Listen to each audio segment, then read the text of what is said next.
Hey, my name is Ralph and I'm with Flexfilm, and I want to talk to you guys about something that's really serious.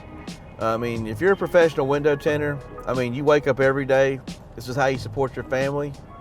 This is how you rely on your income.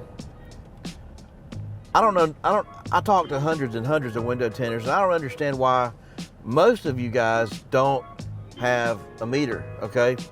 And also, or don't have a heat box, okay?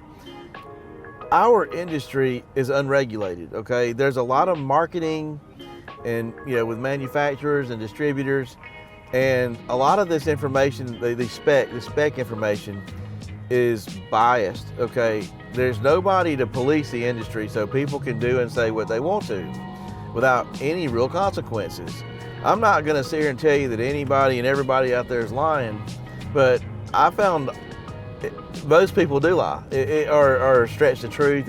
It's epidemic that information is slanted to sell. So how do you protect yourself? What advice do I have for you guys to stay in control? And that would be to get a meter, okay? I know a lot of guys are like, man, I don't know if that meter's $1,000. I can't spend that kind of money. You know what? You can't afford not to.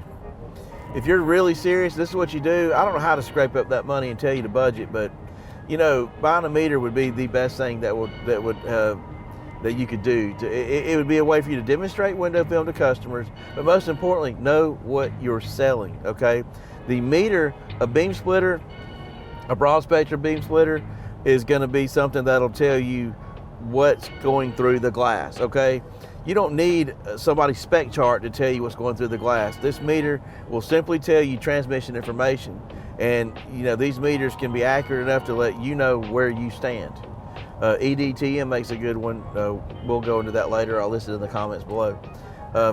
We also need to use a meter in conjunction with a heat lamp demonstration.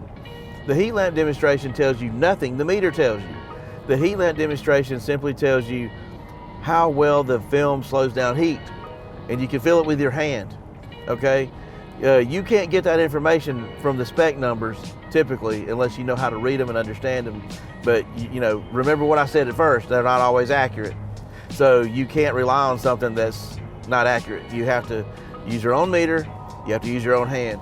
If you understand that principle and you're serious about running a business and you want to know what you're buying and you want to know what you're putting on customers' cars, this is the only reliable way, affordable way to do it. Meter, heat box. That's it.